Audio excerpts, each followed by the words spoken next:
by saying welcome to everyone who's here on the line. Welcome, sisters, welcome. Thank you for taking the time out today to be a part of this wonderful work. This is work 2 of Hold On to Your Magic, sponsored by the Goddess Commune.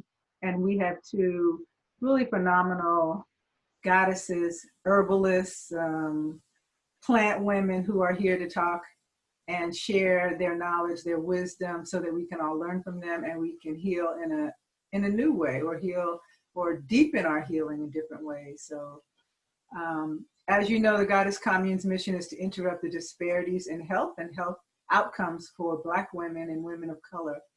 We're all about creating spaces, learning experiences, and healing opportunities that help women to cultivate the community that they need to ensure that their families thrive.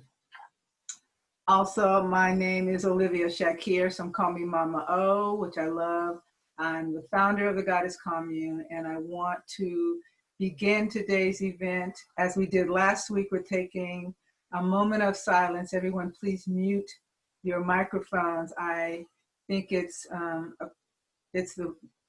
important to take a moment of silence to remember our friends, remember our relatives, remember those we don't know, but all of those wonderful souls who have lost their lives due to violence, hatred, due to the coronavirus, due to unnatural causes, and those who have passed due to natural causes as well, on whose shoulders we stand. We know that there are some ancestors that we need to remember and call out. So if we can just take a few moments to close our eyes and remember them and call out their names in our heads, giving thanks for their lives and their contributions to the world, to our earth, to their families.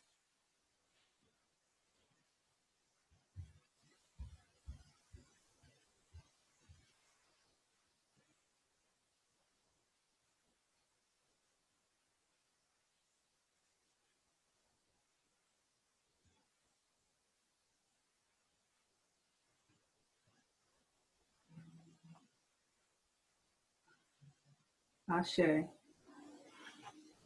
I'm remembering a quote that I got from a bag when I go to get this wonderful salad in Berkeley, a place called Sweet Green. Many of you may be familiar with Sweet Green.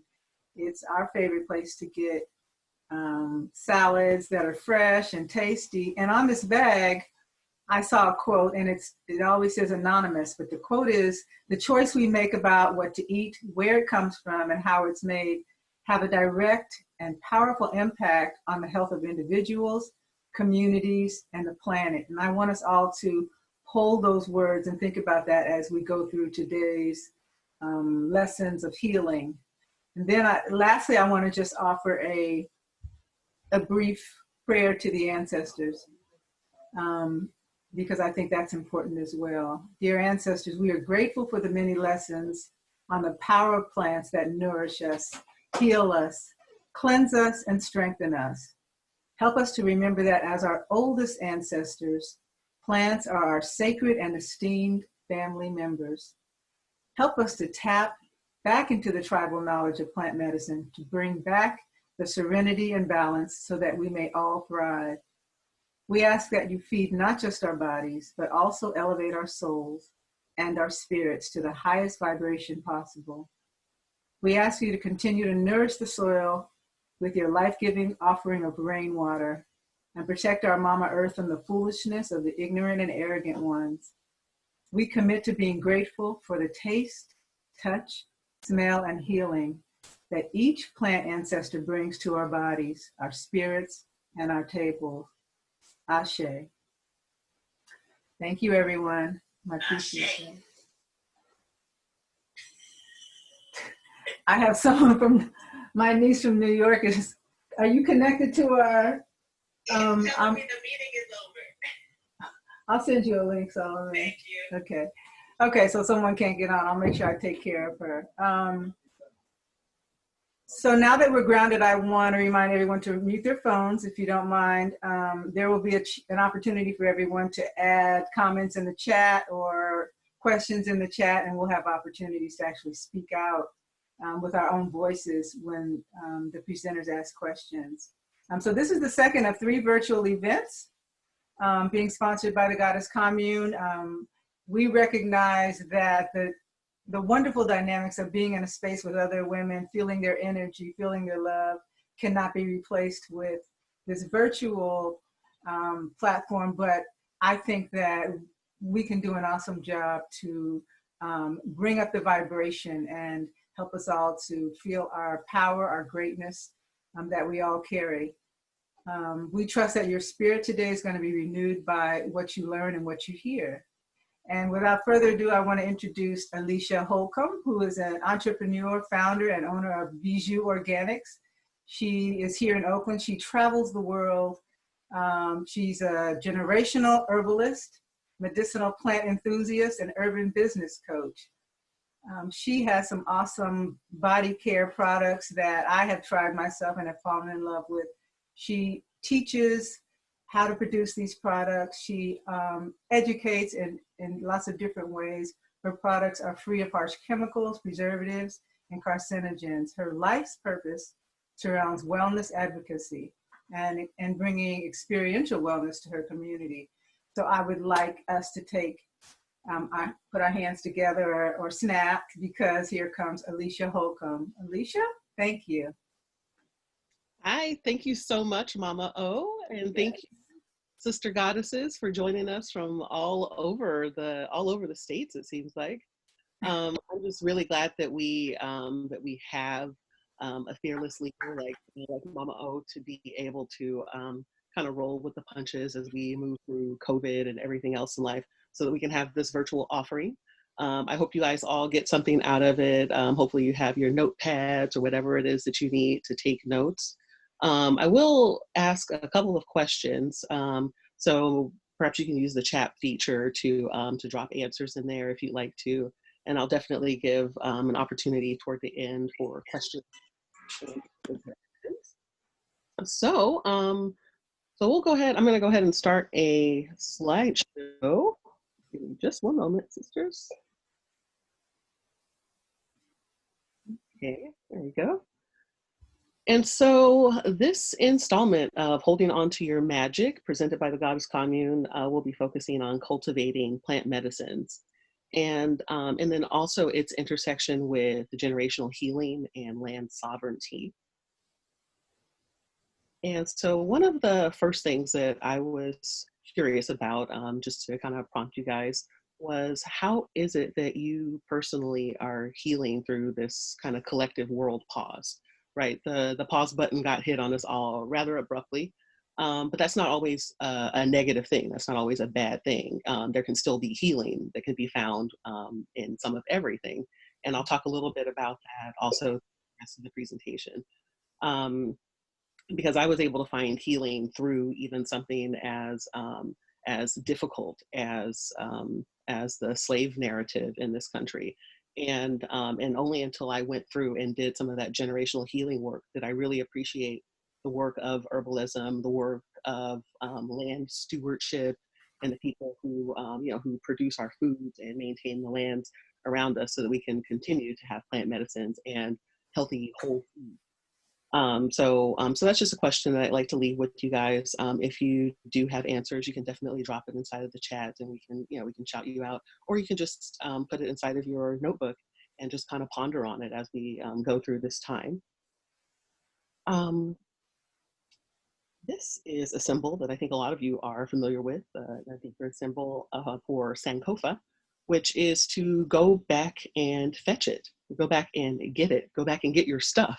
Right? And so in many ways, land stewardship, plant medicines, cultivating food and toiling the soil is definitely in my lineage, that is a really big theme. And so I bring it up because a lot of our healing is kind of found within going back and fetching things from our past. My grandma, in her attempt to make me a more mindful child when I was kind of agitated or real hyper, kind of running around, was to go down and, go sit down somewhere.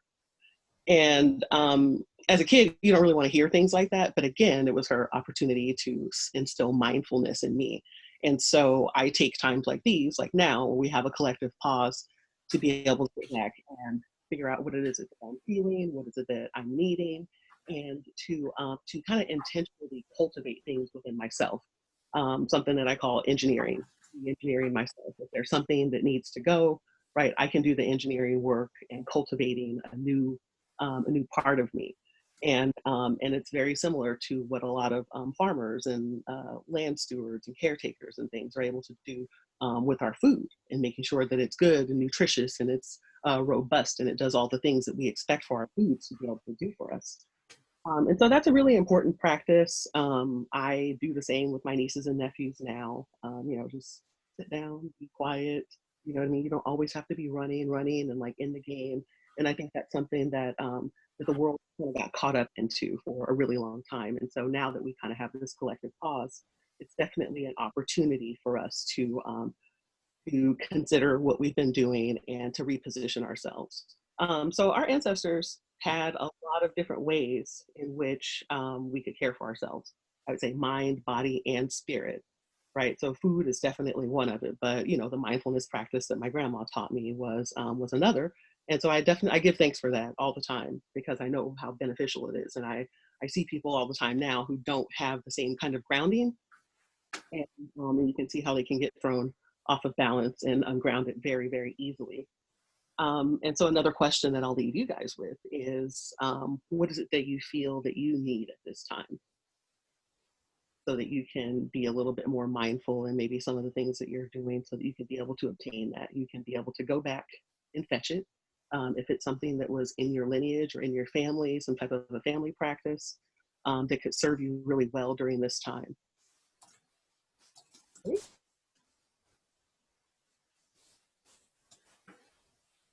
Right. And so another level of that generational healing, like I mentioned, I had to do a lot of healing myself around generational and lineage issues. And some of the herbs that I found that were really beneficial to that were adaptogens and nervines. And these are really common herbs. You read here what adaptogens do. I have lists of them as well. But these are herbs that help you to adapt to stress, right? They just kind of make you more robust. We can't really control what kinds of stressors are out there in the world, but we can control our response to them, right? And so adaptogens help you to adapt, and they help you to bounce back and be more resilient in general. So those are kinds of things that help to support your adrenal functions, which is kind of like that fight or flight thing that you hear about when people are in stressful situations. So instead of leaving your fight or flight response up on really high and really stressful, you can control that, and you can bring that down with the help of plant medicines that are rich in adaptogens. And that's a particular plant constituent. If you write that down, you can be able to research a lot of other adaptogens. And I'll lead you to some that are in our general area. We're in Oakland. I'm not sure if everyone on the call is from the Oakland or the Greater Bay Area, but local adaptogens. The other thing too is, depending on your geography, if you can find adaptogens that are closer to your geography, they will likely work better with your body, just because our biochemistry is kind of like that. Wherever it is that you are, your body is going to adapt to that environment. You know what I mean? Like everything's going to change. So if there are local adaptogens that will work better, after you get a list of them, definitely explore those. And the other kind of herb is nervines. And nervines are really cool because another thing that my grandma, also some of my aunts, they kind of like, my nerves are bad. They would say, things like that, like if they were kind of anxious or they were frazzled. And I don't know if you guys have heard anyone say that, or you're getting on my last nerve or something like that. But, even though they didn't have microscopes and all kinds of equipment to be able to see what was going on with their nervous system, somehow they knew that, there was something that was throwing their nervous system off, and that they needed to get it back in place, whether that was having kids sit down somewhere or having a cup of tea with maybe a nervine herb in there that could help them kind of relax and get their bodily systems back kind of in alignment. They also help with pain reduction, They help with digestive stress because a lot of times when people are nervous, you get like a nervous tummy, you get like an upset stomach. So they do help with that. Um, I did put a couple of St. John's wort is a really common one.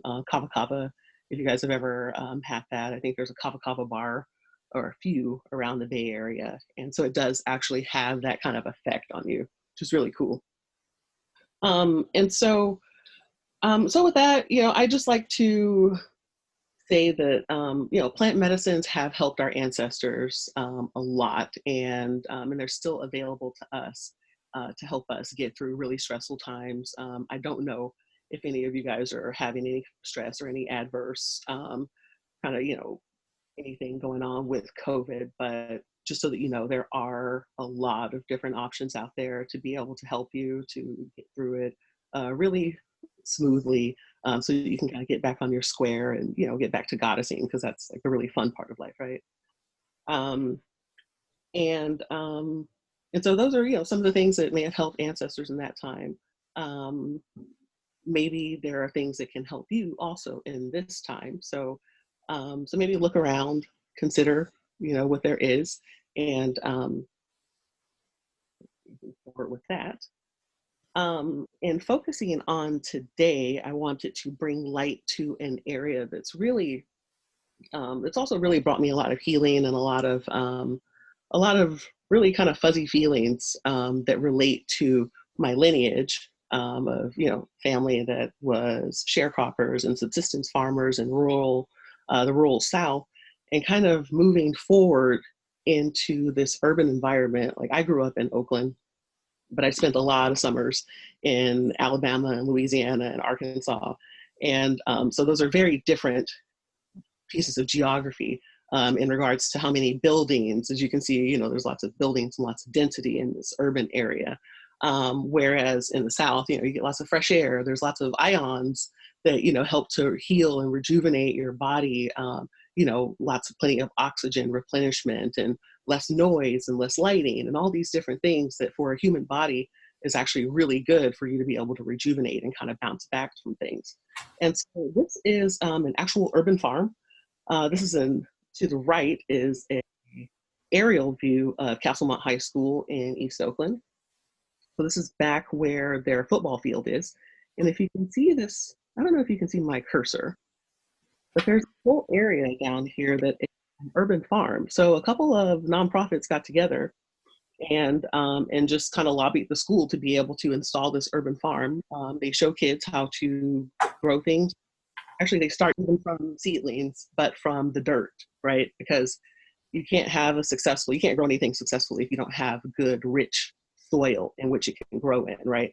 Your soil, it's filled with nutrients. You want to have worms and stuff in there, but there's lots of nutrition that can actually feed your plants and make your plants also resistant and resilient to bugs like aphids and other things like that, right? So, so you always start with the soil. And have a quick pan of kind of what the space looks like. But it's going really fast. But on this little patch of land, they grow a lot of things. I mean, they grow greens and chard and onions and lemongrass and, there's like beets and watermelons, and they got chickens out there. They have a whole herbal garden full of all kinds of different herbs, like some of the ones that I've mentioned. And again, this is just in an urban area.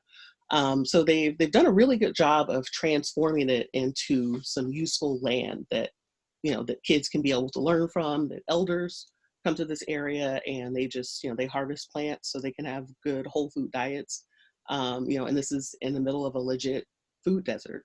But it kind of shows the level and the kind of resistance that we can put up in times like these to be able to get our needs met, whatever they are, wherever it is that we are.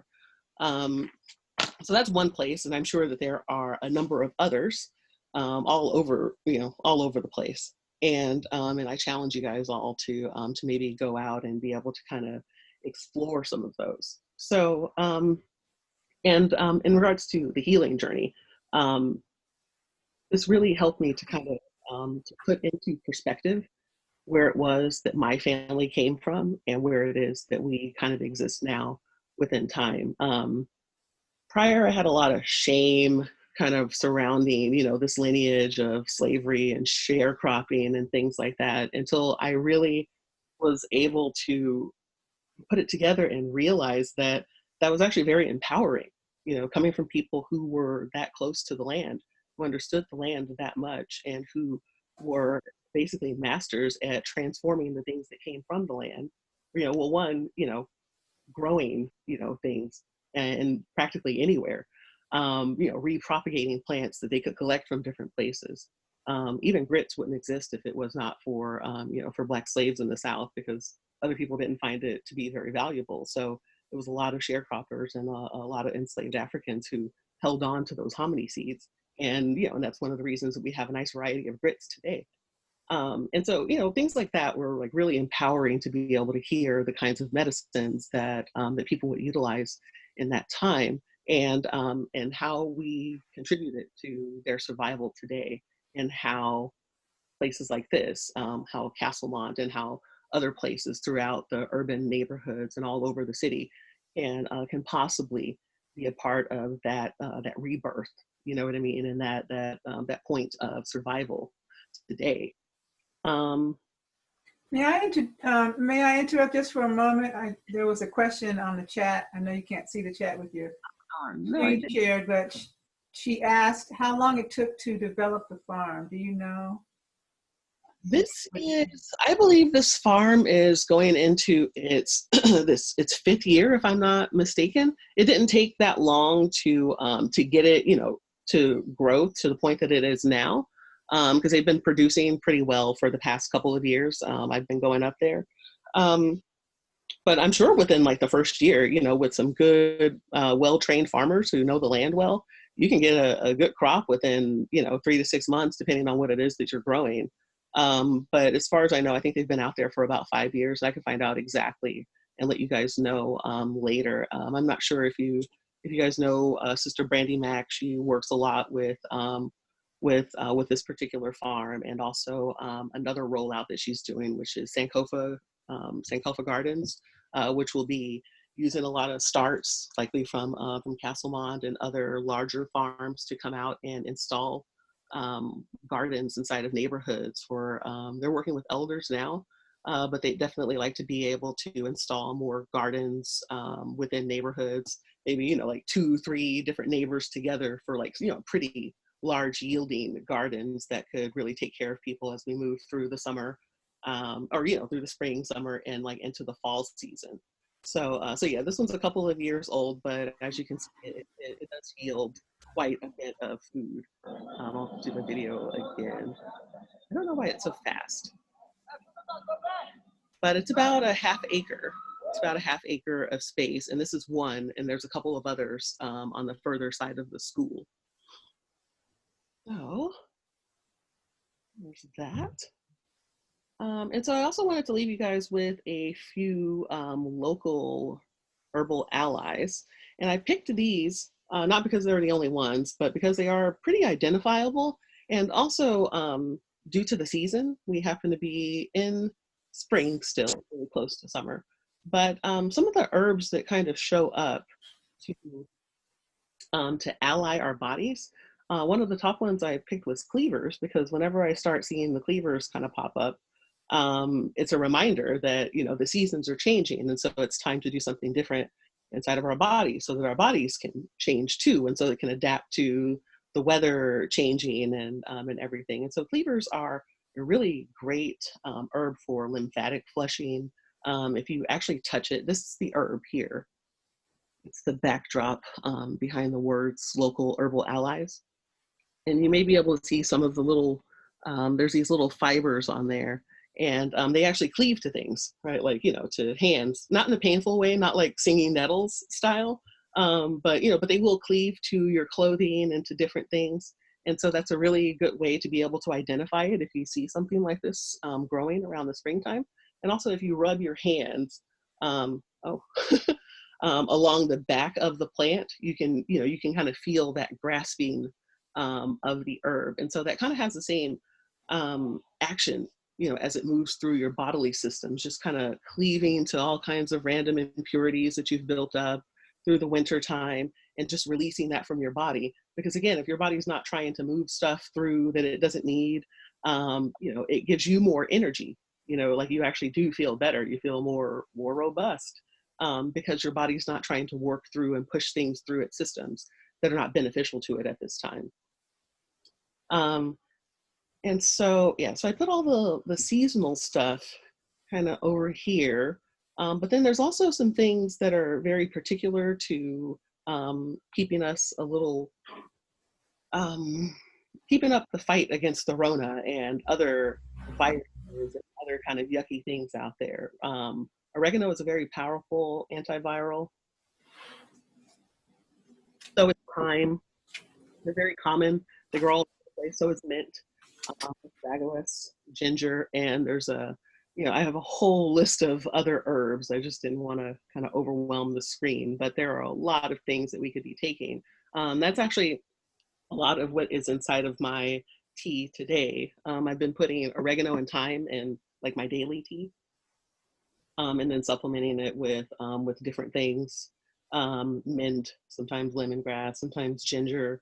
I make a really good spiced honey with cinnamon, turmeric, and ginger in there. And so I'll add that because those are also really beneficial as well. So really simple things that we can be taking on a daily basis to build up our body and to build up our immunity and to fight off viruses specifically. And so here's a few pictures, a couple pictures. This is chickweed. And I tried to get one that was kind of close up so you can see some of the little flowers on it. I don't know if anyone's seen this stuff around, but it grows like crazy all over the Bay Area, especially in springtime. It starts sprouting up just like the cleavers does. And in my backyard, I just gather it and I use it. But if you're in certain parts of the city, I prefer to go usually into the hills or somewhere that's not like as population dense, so that you're not getting things that maybe have a lot of big truck residue on it and stuff like that, But but you can harvest handfuls of this stuff and make a nice tea, a nice tincture. It's really high in vitamins. I'm sure you guys have heard vitamin C is really beneficial right now. In the old days, people would give chickweed in order to fight off scurvy, which was an illness that was due to people not having enough vitamin C in their diet. And it's also good for respiratory support. So, still, a really good herb that would be good to support you right now. Doc, I tried to get a good picture of Doc. I'm really sorry that we couldn't be together and like exploring herbs together and touching them and feeling them and everything. But Doc is also a really, really beneficial herb. The roots are primarily what I tend to use in order to act at, well, it's great for cleansing the blood and the liver.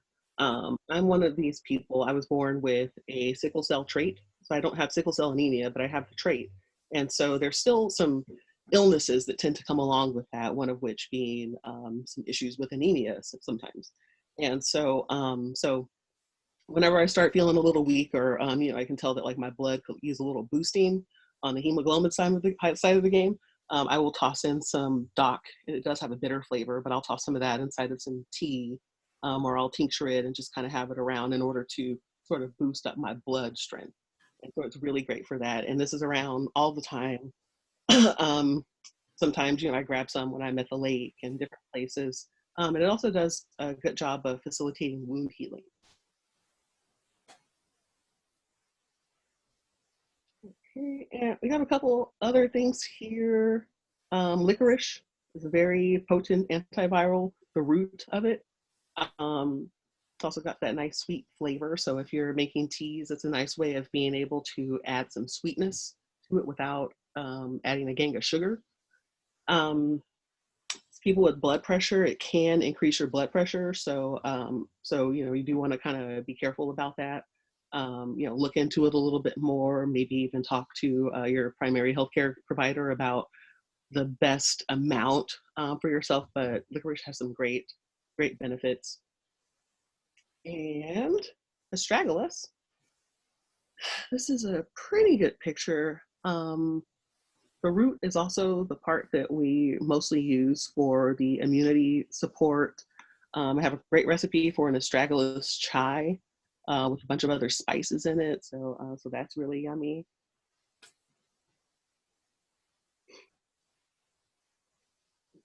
Okay. Oh, great. And so from here, I kind of just wanted to again, kind of remind us of our roots, the way that people sort of work together in order to support each other. At least in my family, that's how people were. They lived in very rural areas.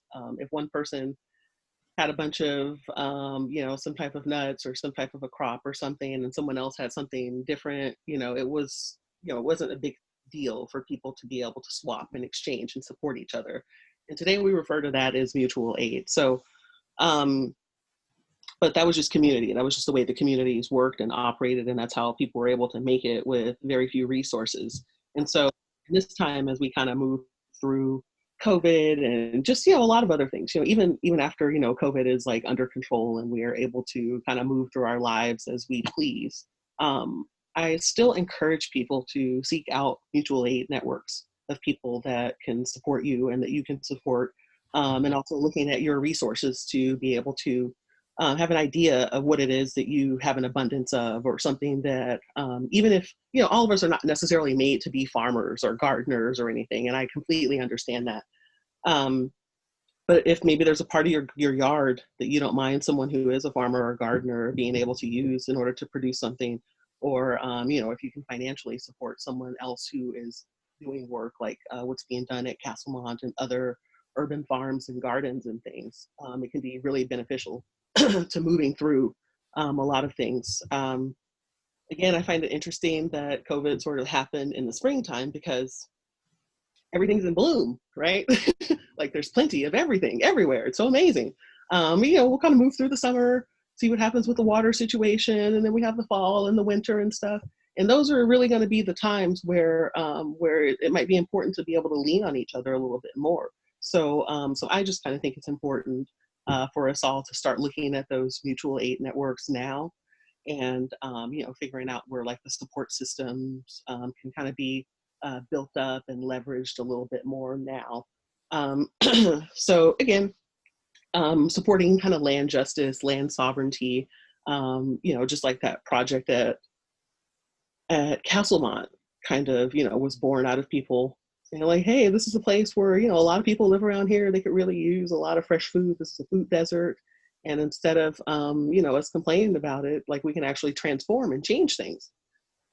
So yeah, and that's also empowering. I find it very empowering knowing how much we can actually affect things in our own environment, and how powerful these mutual aid networks can be. So that is most of what I have here. Do you guys have any questions? Okay, so folks can turn on their mics because I think that there are several questions, and who would like to go first?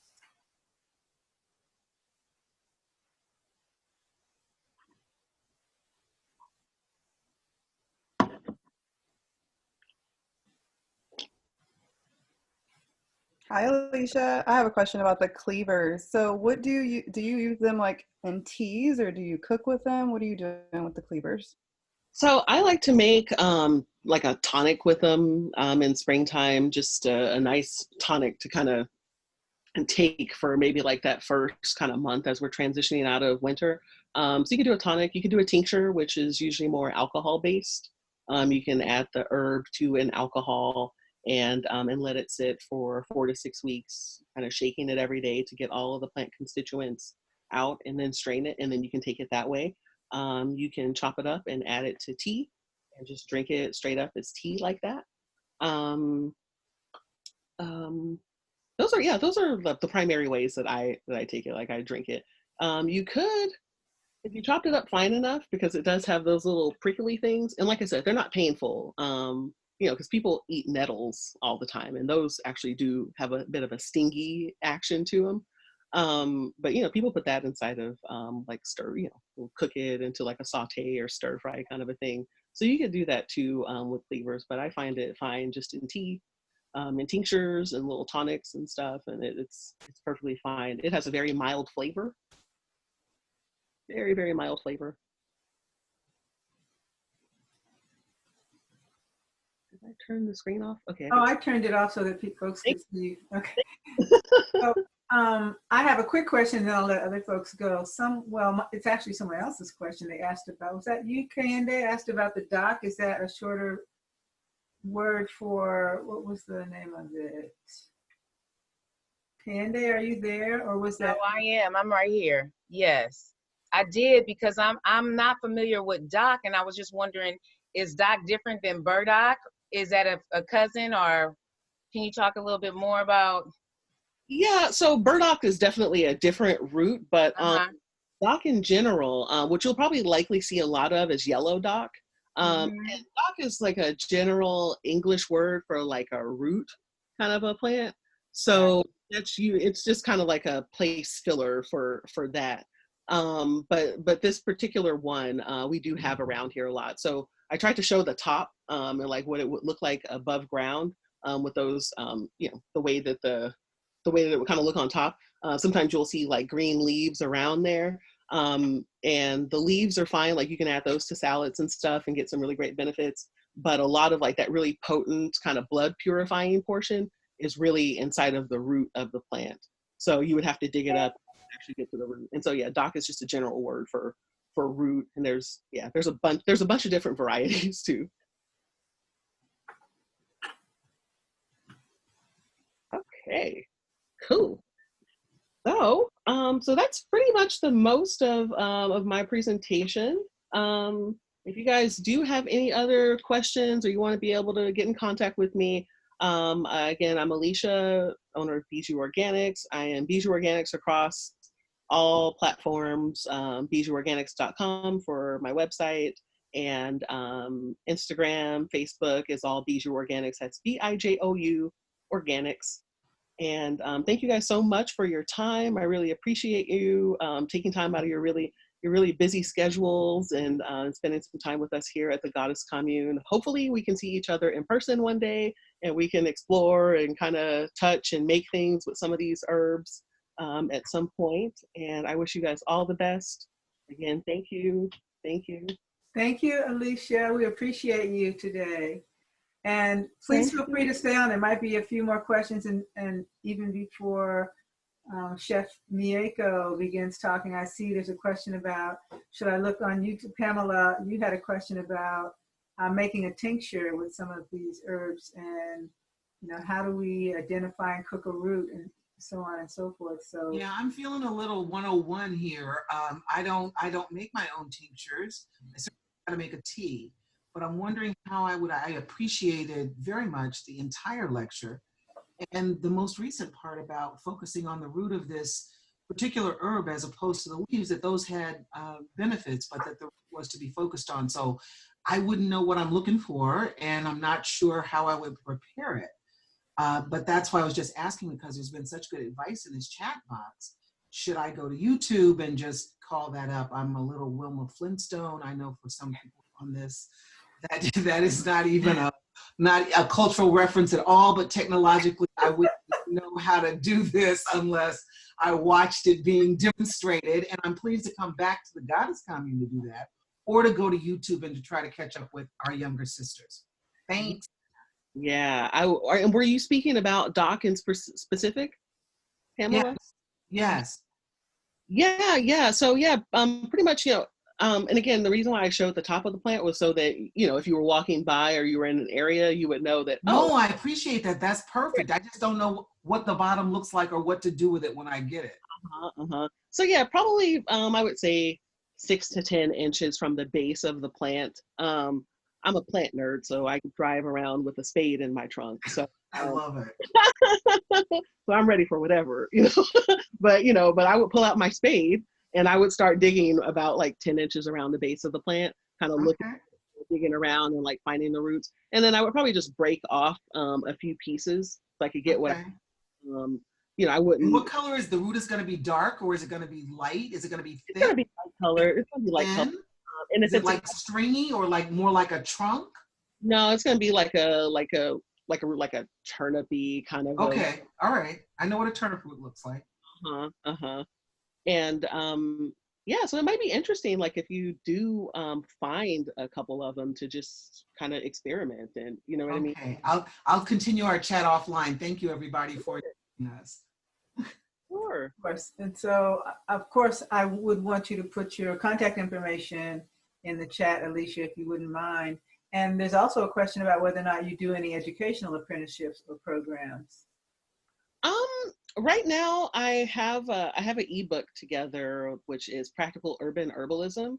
And again, that's herbalism from my perspective, kind of like on the 101 level, because I like to you know, herbalism can get very overwhelming for people very easily. And so I just put it in a really practical format and I encourage people to find maybe 3 to 5 ailments that either they or people that they know or people in their community suffer with, and then go into an intensive with understanding and learning more about those particular herbs or those particular plant constituents, those particular body systems, so that you can really, you know, you can dive deep, but it not be like super overwhelming. I don't currently have my own apprenticeship. I'll get to it at some point, but I do have a couple of recommendations. One of my other sister goddesses, Sabande Greer, who is the director of the Sacred Waters Retreat. She has, I think it's called Natural Choices Botanica, and she does have an online apprenticeship, and I trust her with with my life as far as herbalism goes. So I can actually drop her link in there as well, because I know she has some virtual offerings. She's very, very thorough, which I really appreciate. And it's, I believe it's I want to say maybe it's like 8 months long, but it's self-paced. You know, she would put different groups of herbs to kind of work with, you know, your astringents and your, you know, your nervines and your adaptogens, and really kind of dive deep on it. But she's a really good mentor to utilize on that. And I know for sure that she has a herbalism school that's ready to go. And she's a sister, and she's amazing. So I will drop that in there too.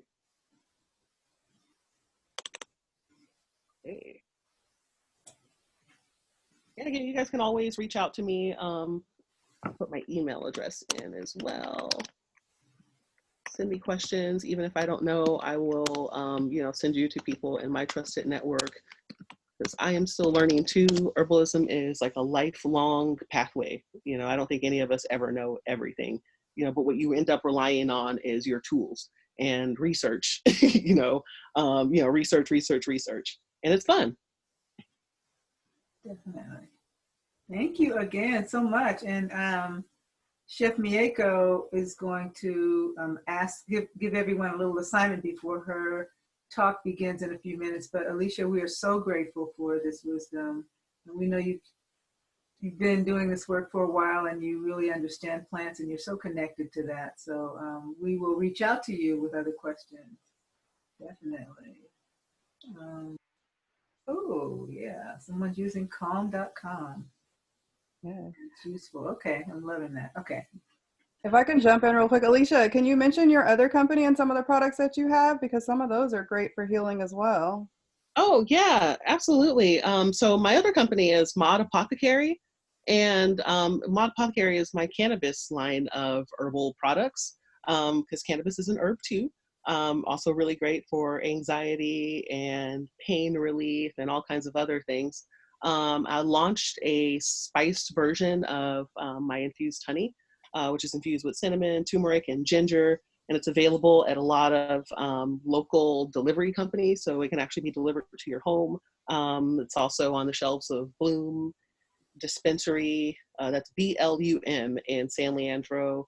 It's on the shelves at Project Cannabis in San Francisco, and I'm working to get it, you know, in more places. But it's a great product to just add to your teas and also to foods and everything. I also make cannabis tinctures and oils and pain salves and bath soaks and all kinds of things, because again, As Mama O said in the beginning, my purpose is to bring experiential wellness to the community. So, I enjoy talking about it. But I also like to make sure that people can leave with things that they can use and they can experience that transformation and that feeling of wellness inside of their body. So, get better sleep, pain relief, all, like serious things. So, yeah, I'm a cannabis entrepreneur too. Yeah, put that in the chat too, because I think a lot of people would benefit from some of the solves and stuff that you have as well. And that's at least it's a trusted source. We always have to trust the source who's making our stuff right now. So I want to make sure that people know about you. Thank you, Mieko. You're so. So hi everybody. I'm just gonna do a brief little so Mama O is gonna give everybody a break, but before we take our break, I just thought it would be helpful to kind of give you my activity so that you could do the break and maybe do the activity too. So we are going to do a neighborhood scavenger hunt. So you have 3 options. I want everyone to either go outside of their house if it's convenient, because I have other options. Go outside of your house and pick a small piece of plant, herb, or fruit, whatever one you want, whatever you see. It would be great if it's something that you might not know about, or if you do know about it, bring it in. It could just be a tiny little sliver. Or if you don't want to go outside, go to your kitchen, go around your house, bring back a plant or a piece of something, a piece of celery, a piece of basil, a piece of something that's in your home, bring it back to the computer. And if not, just Google a picture of something that is a plant or an herb. That's gonna be the activity that we're gonna do right when we get back from the break. So if we can do that during the break, it would be great.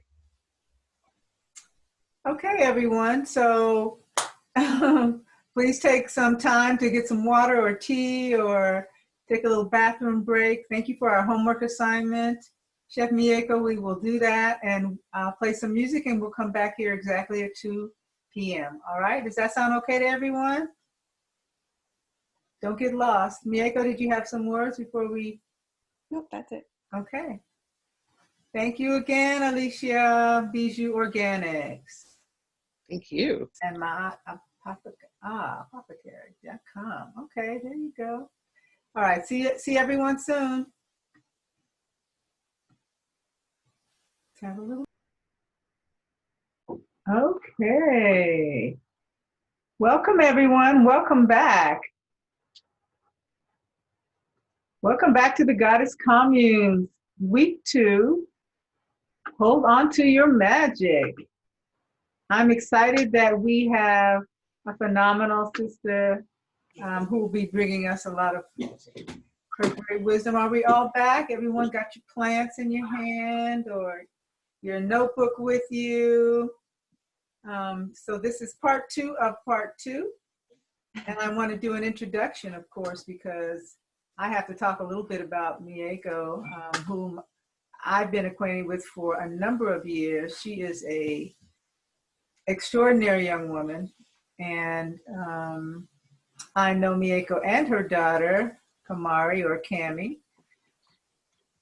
Mieko is Oakland-based sister who is an entrepreneur. She co-founded with her daughter and built her vegan eatery, Hella Nuts Plant-Based Cafe in West Oakland.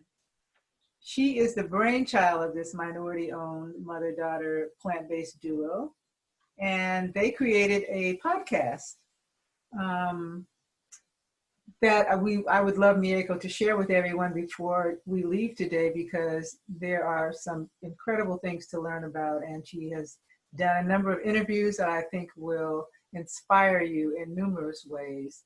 Mieko and her daughter love to create and consume great food together, and I have consumed it, watched her create it, and just enjoyed it and shared it with many of the sisters on this call. So it's been such a blessing to have her. She has moved her life into a healthy plant-based lifestyle and is now sharing that with the world and changing the minds and the digestive systems of so many people. So we're all looking forward to coming out of quarantine or isolation and enjoying what she and Kamari have to offer at their wonderful space. So everyone, please welcome vegan chef Mieko Scott. Welcome, welcome. Hi, everybody. Hello, all the goddesses out there. So wonderful to see everyone virtually. This is the way we live now. We have parties from our home, so this is fun. So today I'm going to be talking about eating to live. I am Chef Mieko. I own Helenette's the Plant-Based Eatery. My co-founder is my daughter Kamari. I believe in, once again, generational wealth. We have to leave our children something. And just leave them a bunch of bills. So that's kind of why I made sure that she was 50% owner of this business as well. I also have a nonprofit here in Oakland called Imagine That Kids, where we give back unlimitedly to the population of Oakland as much as we can. Whatever they can imagine, we give. So that's what I'm here for. I will attach a bunch of links throughout my conversation. I'm going to be going back and forth from two computers. So one computer I'll be doing my PowerPoint. The other one I'm going to be showing you guys some different herbs and things and different recipes. So get your little recipe books out and all your notes and join me for this great all ride. So I'm going to start my PowerPoint.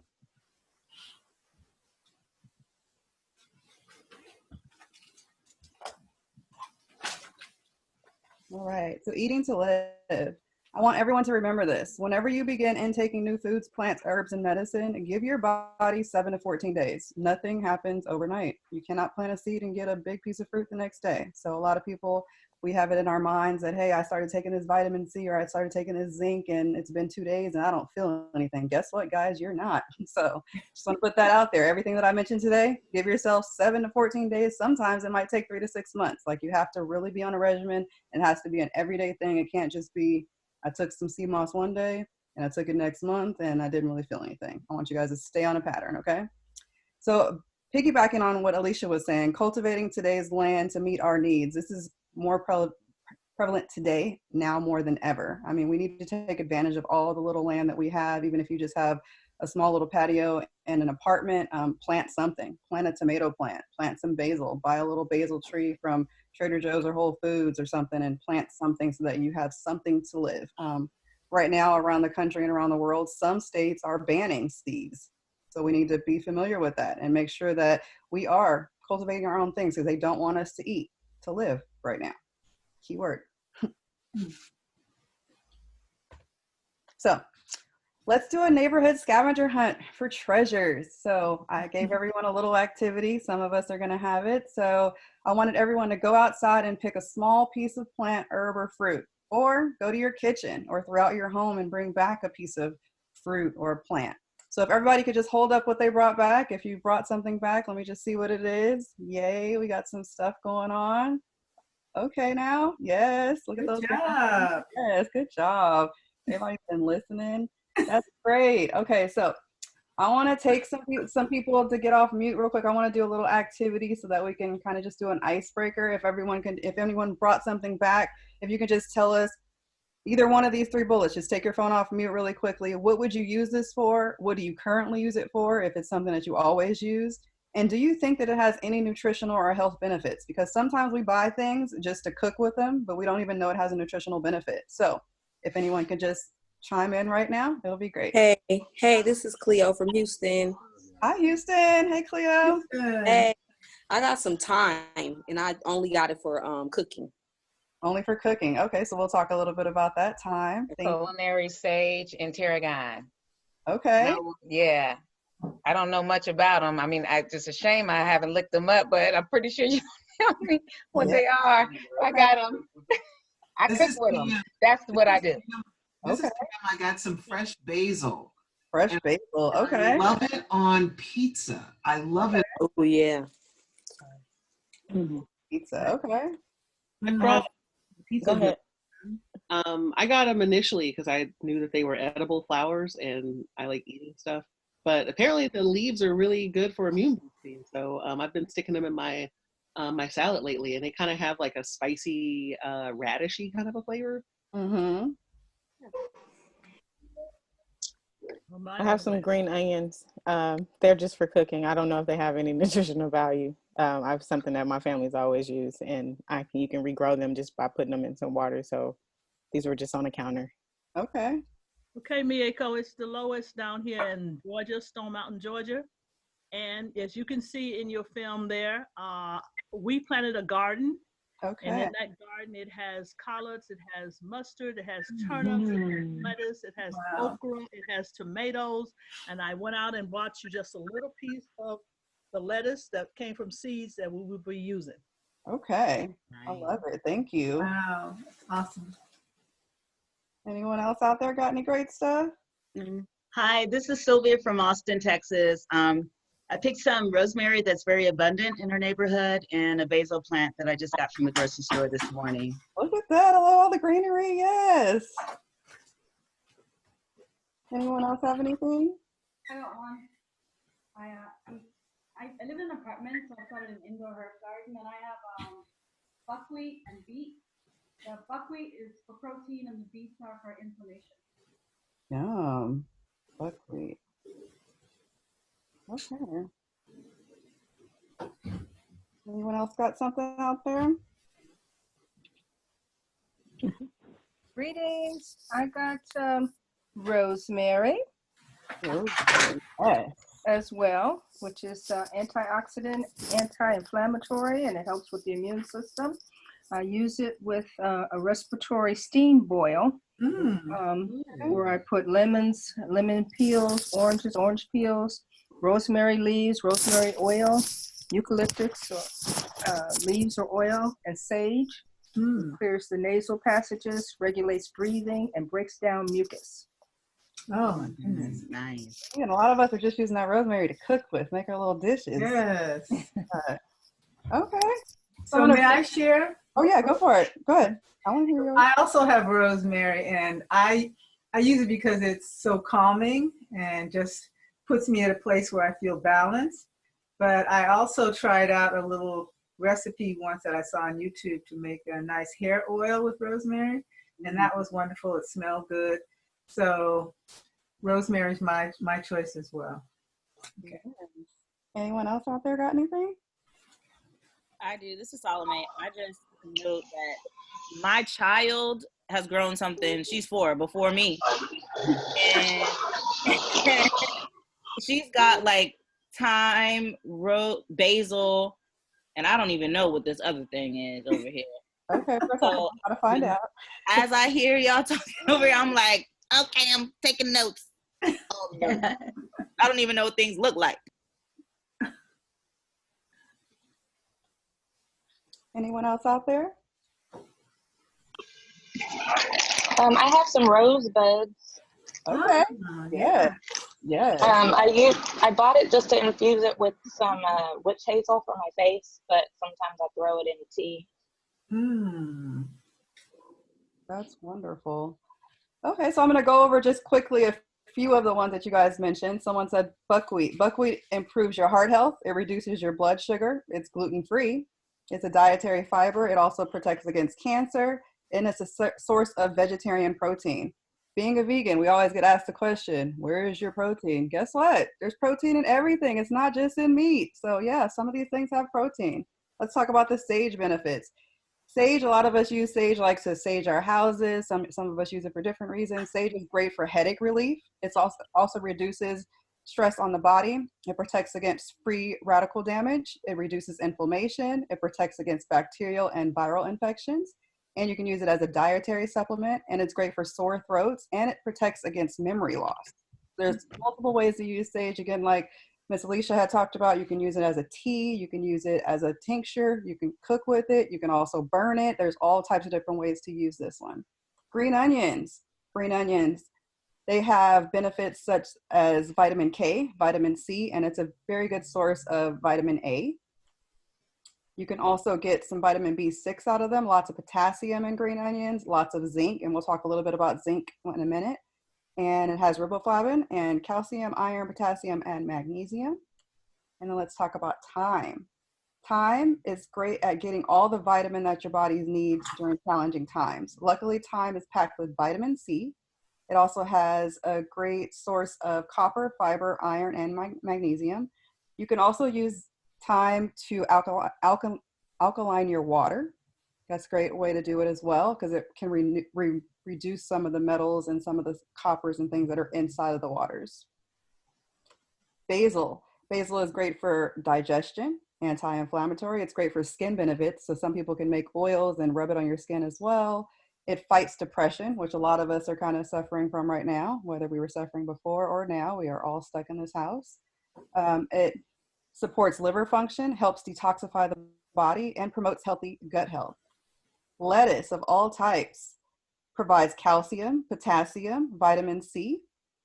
It also has a great deal of minerals in it. It's a powerful antioxidant and great for the immune system. So all of these things, even though we're eating them, are great for our bodies too. So sometimes just look up some of the meanings. So we are going to go to our next slide and talk about aloe vera. So aloe vera, common uses, everybody raise your hand if you know.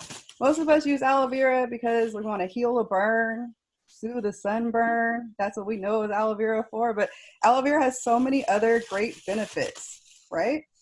It's a great source of hydration. It's a great source for antioxidants. It's an air purifier, which we all need right now. We can just have as many air purifiers in the house as possible. It detoxifies. It evens your skin tone, and we'll talk a little bit about that. It can boost your hair growth. It treats constipation, prevents stomach ulcers. So on every block throughout Oakland, I've been noticing there are different herbs. Every few blocks, you will see an aloe tree.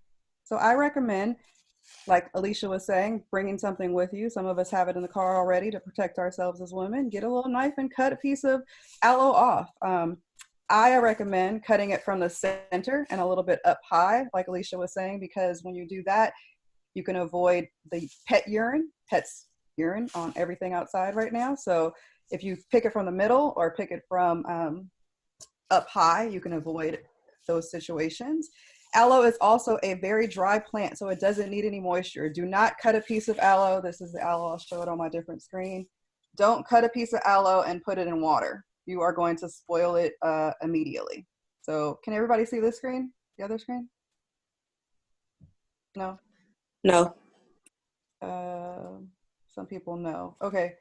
If you click on gallery on your gallery view on some of your computers, you can see everyone, and then maybe you can see, it's at the top right corner. If you're on a computer, you can click gallery view, and then you can see everyone. And then if you use the arrows, you can click to the screen where it has me, Mieko, Cami. So here is the aloe. Aloe has like a flesh in the inside of it. So adding aloe to your skin, or you can add aloe to your drinks as well. So we're going to just experiment really quickly, and I'm going to open the aloe for you. So what you do is you slice it open, similar to, like my daughter says, a piece of bread.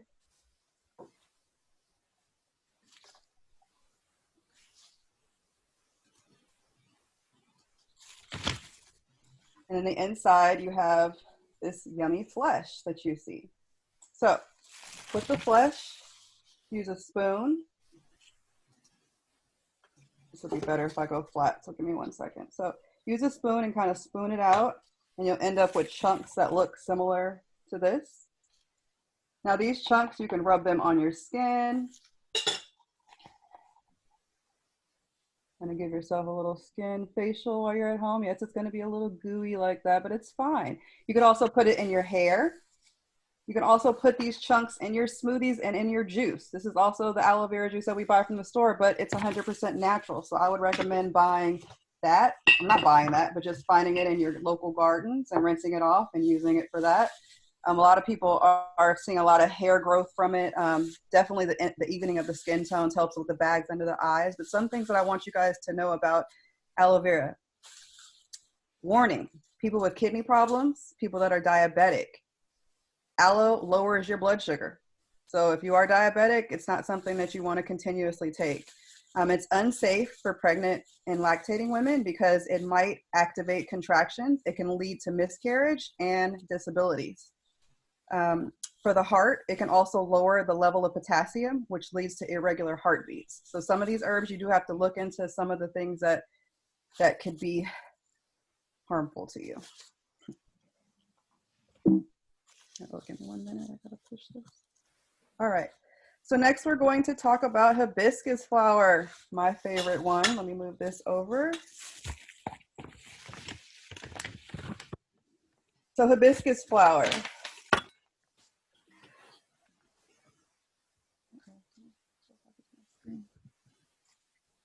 1 flower, 2 edible methods. So this is the hibiscus flower that I buy. I'm going to actually attach a link as well. I buy this hibiscus flower because I like to cook with it, because once again, I'm plant-based, and this is my meat. This is my beef.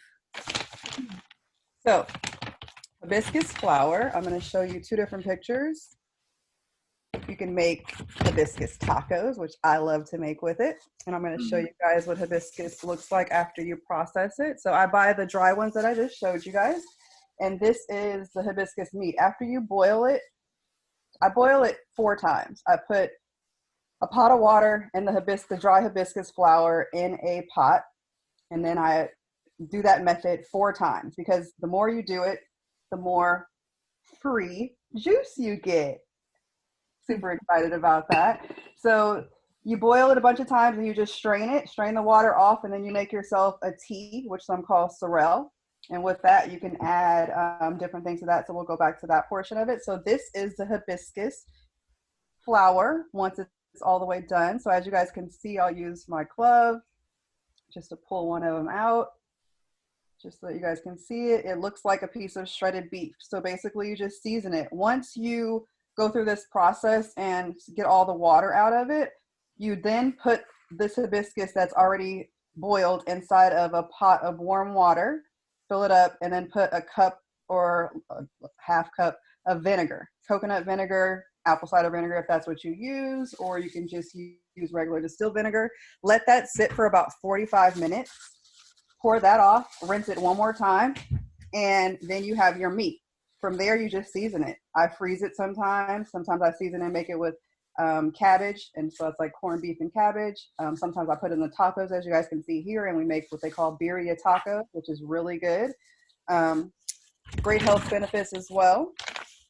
So hibiscus, the benefits, it may lower your blood pressure. It can make your heart rate race, so you have to be careful. Not a lot of it. It's something that you can't overdo. Warnings.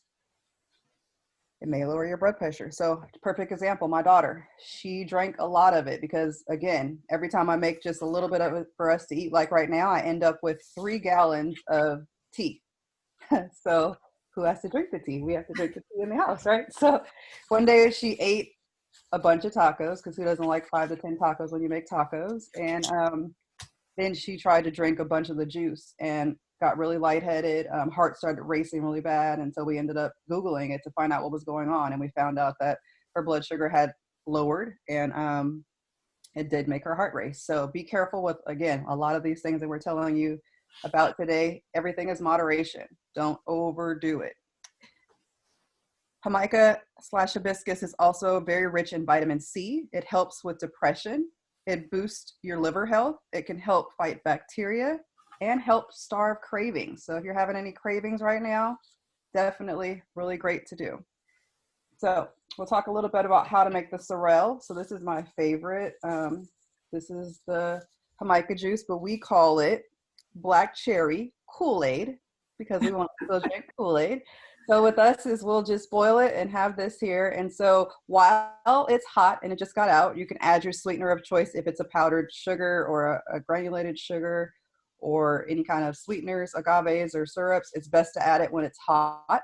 We also like to squeeze a little bit of lemon in it. Some people will add things like cinnamon. Some people will add vanilla. You can add a little bit of, what's the other one that Alicia was talking about the other day? Well, I add lemon and sugar, but some people add like berries and stuff to it to kind of make it like a little bit more of a berry Kool-Aid. So you can do whatever, but it's really good to drink. I'm gonna drink some now. Yes, Arsenisha just said she adds lime. Some people add ginger. You can add all kinds of things to it. I'm not much of a tea drinker. I say that I don't like things that taste tea-y. I don't think that's a real word, but it's my made up word. So I like to make sure that I add things. So yeah, like clove and cinnamon, Alicia just said. I like to make sure that I add a little bit of that lemon or lime just to kind of take the tartness out of it and make it more like a juice. So this is a picture. Uh-oh, go back.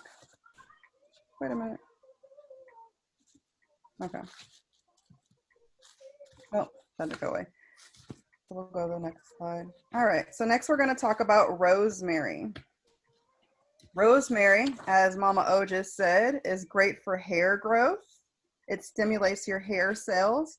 It's a good source of iron, calcium, B6, and improves your brain function. It can stimulate your hair growth, as she mentioned. It repels bugs, which I love because bugs just love me for some reason. And it reduces joint inflammation. So what I've learned is for the hair growth, it stimulates your hair cells. So, you know, a lot of people are selling like those edge control or edge grow back gels and oils. You could make your own self just a little bit of the rosemary, let it soak in some oil, a natural oil that you have, and use that oil and just rub it within your hair cells, and it will stimulate those hair cells and help the hair grow back. It's neutralizing and harmful products called free radicals, and you can also make rosemary water out of it. Rosemary water improves memory by up to 15%, and it can boost cognitive memory performance by up to 15%. So if you know anyone that's suffering from dementia or anything like that, definitely try some of the rosemary water just to kind of give them that. You can also rub it around your eyes. It recovers new cells. So if you're someone who has a lot of bags and stuff, rubbing it around your eyes, not the fresh rosemary, but again, the oils or the rosemary water, it really helps with that. And large amounts can result in stomach or intestinal irritation and kidney damage. So once again, moderation. Don't do it too much. It's also great to steep as a tea. I never knew that you could actually steep rosemary as a tea because once again, I've always used it just as a cooking ingredient. So we're gonna go to the next slide.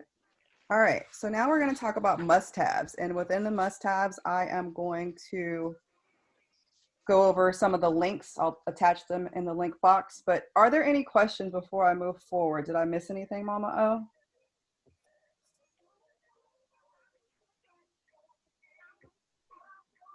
Okay, I had to unmute. Are there any questions from participants or any questions from me? Yeah, any participants questions from the participants. So a few participants were adding other things that you could put into the drink with the hibiscus, which are lime, ginger. I think it was shared with everyone, clove and cinnamon, which is wonderful. The sorrel, I had a question about that. Is that the same sorrel drink that my friends from Jamaica might make if I go to their restaurant and they have a sorrel drink? Is it made from hibiscus? From what I've learned, yes, it's hibiscus with different seasonings, and the name of it turns into sorrel. Thank you. And how do you make rosemary water is a question from Karima. You steep it. So you take a handful of rosemary. What I do is I get my rosemary from Mama O because she has a beautiful plant in her backyard. So I'll go back really quickly. I love rosemary. So I'll get the rosemary and I will take it all off of the stems, all of the pieces off of the stems, and then I soak that in some vinegar water just to clean all the bugs and everything off of it. And then I put that in my dehydrator, and then from there I blend it to make it into a powder to use on things. But you could back up a step, and once you clean it, I would go ahead and take the stems and steep them in some water. I would take a handful of them and steep them in maybe like an 8-ounce glass of water or a 16-ounce glass of water. Let it steep in a pot, and then that water itself, you can just keep it with the top on it, and it could last a long time. So that could be your rosemary water.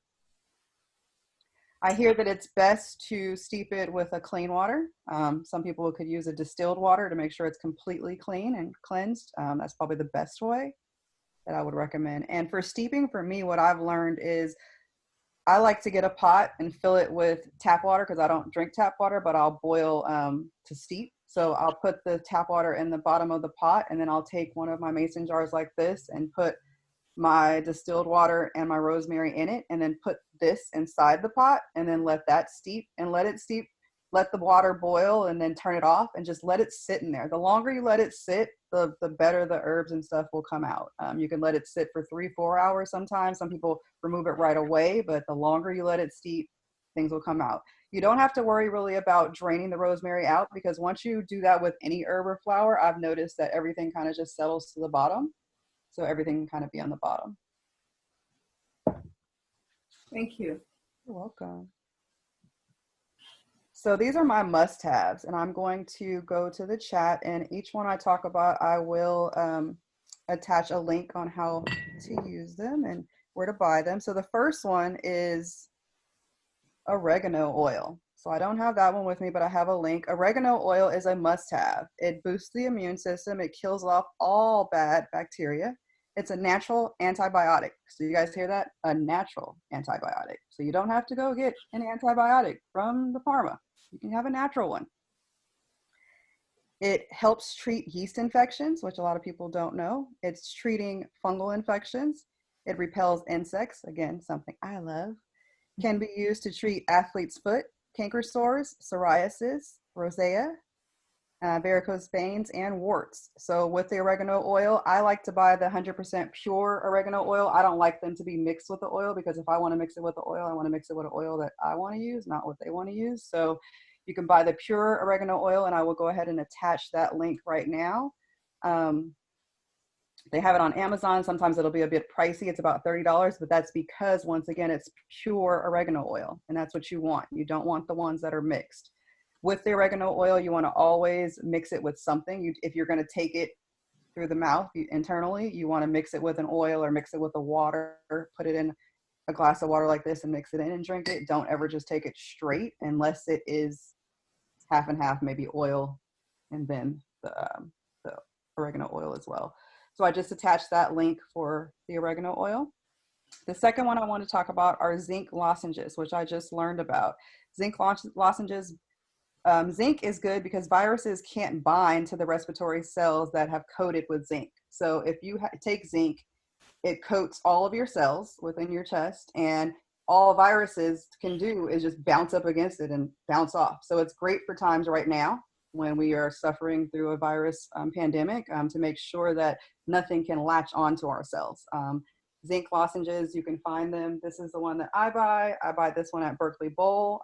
There's nothing extra in it. And so I'll show you guys what they look like because they're mine. They look like this. They say 1 lozenge per day is all you need. You never want to overdo zinc. Zinc is something you don't want to overdo at all. Zinc can be used as a topical. It also can be used to treat diaper rash, skin irritation. It's treatment for herpes, which some people aren't aware of. It helps with high cholesterol, rheumatoid arthritis, and it's also a treatment for HIV. So a lot of these things that I'm mentioning today are great for big viruses that they've been trying to solve for a while. And so definitely would recommend these to anyone who's suffering from anything. The second one I want to speak about is vitamin D3. Vitamin D3, where is mine? So this is a vitamin D3 that I get. I get the vegan version. I'll attach this as well. You have to really watch out because Papa told me about these, but the ones that he had, they said they were fish free and egg free and all this stuff free, but then they ended up having a gelatin casing. So for vegans out there, you have to really make sure that you buy the vegan capsules so that they only have like the vegan oils and things. So I'll go ahead and attach that link as well so that you guys have a link. This one wasn't that bad on the price. So I'm gonna attach the link. That is the vitamin D3. So vitamin D3 is a sunshine vitamin. It's the direct exposure to the sun that produces natural D3. So you can get that if we were outside on a natural basis, but we're not right now. So you want to make sure that your suspension levels, when you first start this, like these ones are 5,000 UI, you want to take for your first time, you want to take 50,000. Sounds like a lot, but the first day you take 50,000, and after that you take 10,000 a day, which is just 2 of these, because they're 5,000 each. So you want to take these, but you also want to try to get at least 15 minutes of direct sun a day if you possibly can. But if not, this is your sunshine vitamin. There's lots of testimonies in scientific journals on the efficacy of vitamin D3. A lot of people right now that are suffering from coronavirus have been treating their own selves with vitamin D3 and curing themselves. There is a place in New York that was just shut down for using vitamin C and vitamin D3. They shut them down, closed them, rated them, because these two natural ingredients cured people. So anyone that you know that might be suffering right now from the coronavirus, which I hope no one knows anyone, but if you do, vitamin D3 and this vitamin C is what you really, really, really want. So we all know about vitamin C. But what I like to do is I like to find the raw vitamin C. That's this one that we have here. And then, or the vitamin C powder. That's a really good substance because then you can just take that and put it in your water or put it in your drinks. Vitamin C is something that we all need, we all know about. So make sure that you're taking vitamin C. This one here that we have of the vitamin C has multiple things in it. This one has apple, orange, beet, organic turmeric, organic blueberries, garlic. So everything that has any bit of vitamin C in it is inside of these tablets. So taking 2 of these a day is great. So next we're going to talk about sea moss. So sea moss has become really big lately because of Dr. Sebi. And so you have to really watch, again, your sources of where you're getting your sea moss too, because now that it's popular, it's like rice and everybody's growing it and you don't want to just get everybody. So I'm going to attach a few sources that I know that are trusted sources that you can buy your sea moss from. Sea moss is a mucus. It helps with your mucus buildup. So a lot of us who are still eating things that are very mucusy, like the milks and the eggs and the cheeses and the meats, you definitely need a sea moss or a burdock root or a bladder wrack, or sea moss is what I would definitely recommend first. Sea moss removes all of the mucus from your body. It's really weird. You'll see yourself going to the bathroom a lot more, blowing out your nose, clearing your throat, wanting to spit a lot of that mucus out, but it's removing a lot of that mucus from your system. Sea moss has 92 of the 102 minerals that our body needs per day. I'm going to say that one more time. This one thing, sea moss. 92 of the 102 minerals that we need per day is in just this one capsule. I like to make my own. I get the raw sea moss and I blend it up in my Vitamix, and then I encapsulate them myself because I like to buy my own little vegan capsules. But taking 1 of these a day is very good for you. And I've definitely seen a lot of benefits. I'll say just from my own experience with menstrual cramps. It might be my diet as well, but once I started taking sea moss, I never felt my period anymore. I would sit up here and I would have my period and I would question, wait, am I on my period? Like, is it here? Like, cause I was trying to psych myself out. Like, why am I not having any cramps? Like, but you're bleeding. Like it was really weird, but I swear by sea moss. It relieves all of the pains that I've ever had from menstrual cramps. Even if I just take one that day when I know that my period is coming on, it's just smooth sailing. So I definitely recommend it. And so I'm going to attach a link for that as well. One of the trusted sources that I know, selling it right now. I'm going to attach the guy who I know that's making it in small quantities, but there's also companies that I know that sell it by the 5-pound and 25-pound bag. So I'll definitely attach those as well. Good to know. I'm glad that I'm letting you know some stuff, Candace. It's wonderful. The next one that we are going to speak about is black seed oil. So here we go. Here's my black seed oil. I like to buy the black seed oil from Bionatal. This is a company that I trust. Bionatal, they make their own cold pressed filtered version. This one, I want to show it to you guys just so that you can see how dark it is. But I don't want to waste it. Where's my? Here we go.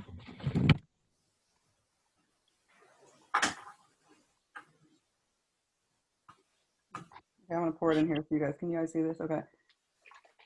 Because some of the black seed oil that you buy is not black. It's like brown in some way. So this one that I buy, as you can see, it's like kind of darker. I'm gonna try to turn it so you guys can see it a little bit. Wait. Well, maybe not.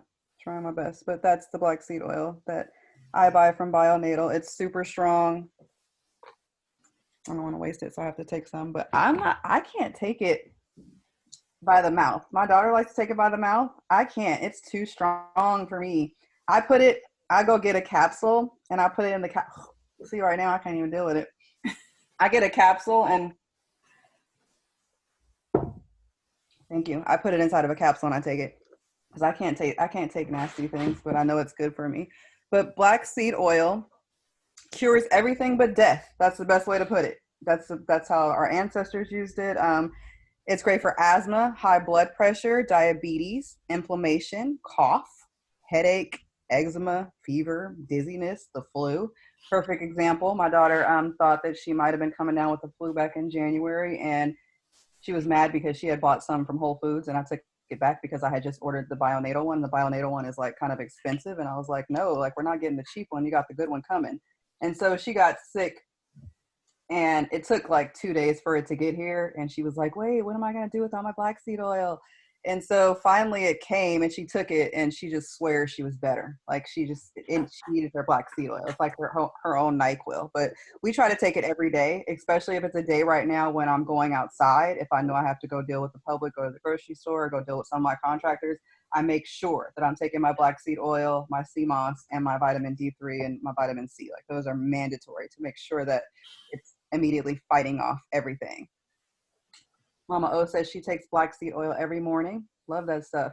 So Mama O, are you taking it in a capsule or are you taking it by mouth like the cod liver oil like we used to? Yes, because I was brought up on cod liver oil, I'm just okay with the taste. So I just take it and go on about my business. Okay.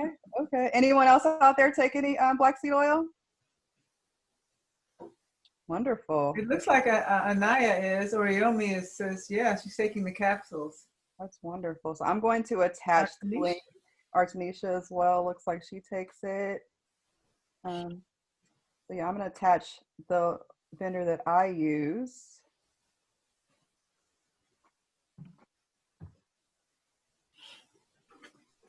You take it with clove and garlic in the morning. Okay, Alicia, so are you taking whole clove and whole garlic, or do you have like a pill form, or how are you taking it? Like I just mince up a clove of garlic and put it in the teaspoon and just take it. That's what I heard. I hear that that's really good to clear up your respiratory system, but I hear it's really hot. Yeah. Yeah. Okay. You can bust up the garlic and just let it sit for like 10 minutes and then go back and take it. That takes some of the heat out of it. Okay.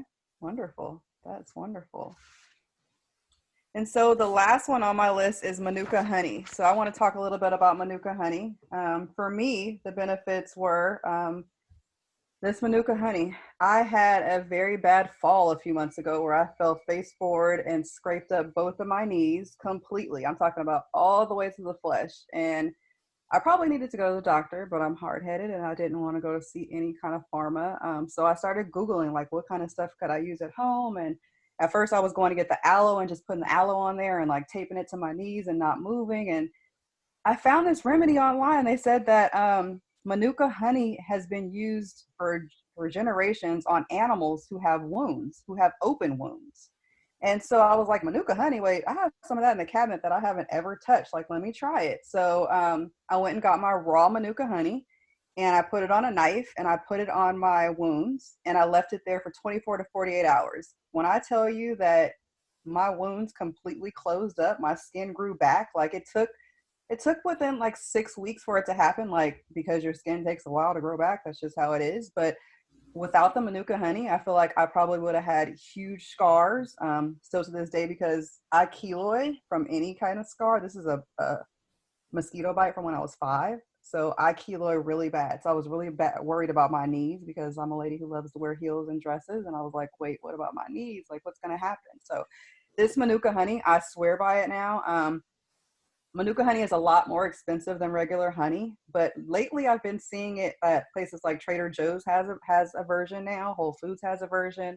Berkeley Bowl.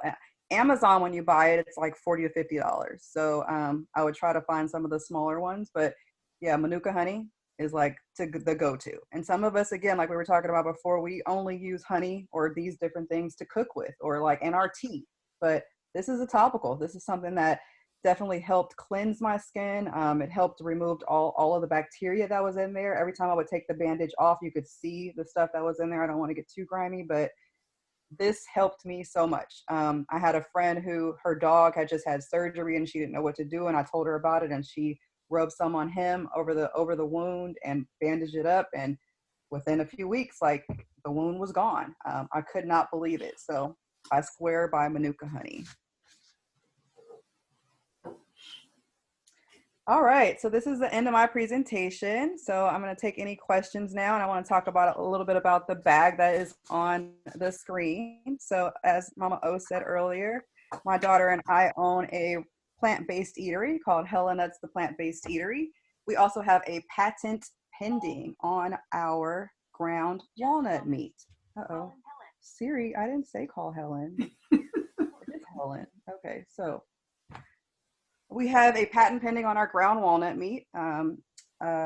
We use the walnut meat in things like tacos. We use it in meatloaf. We use it in chili if we want to make chili with it. We use it for all kinds of things. There's all kinds of ways that you can use it. You can find it right now on our website, that'shellenuts.com. You can look on the link, and we also have our eggs for sale as well. 100% plant-based, no soy, no science, no MSG. Yes, when you read the label, it's going to say natural flavor. We put that one ingredient on there just to hide our one secret ingredient. So that natural flavor is not a MSG product, just to throw that out there. We should be open in a few months. All of the nut meat goes out this week, and we have it on back order. Really excited that we put it online and we sold it within 3 days. We were completely sold out.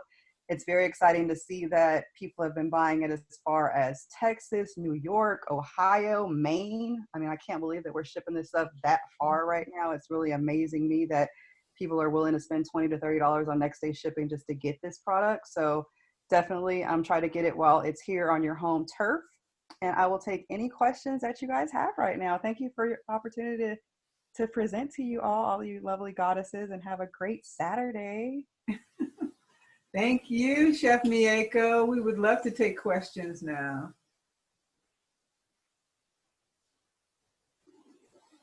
Don't be shy. Don't be shy. Mieko. Yes. This is Dolores. Can you tell me more about the sea moss? Where to get that? Yes. I understand that it's very good for cramps, and I have a daughter that has severe, and I want to pass that information on to her. Sure. So I get mine from Gangster Vegan, and I'll attach his link one more time here. Gangster Vegan has it, and then I also have a bulk supply that I can send you as well. And I also would recommend for the cramps too, that CBD solve that Alicia has definitely helps with cramps, just rubbing it on the body. So I'm going to attach that right now. Dolores, there's the link.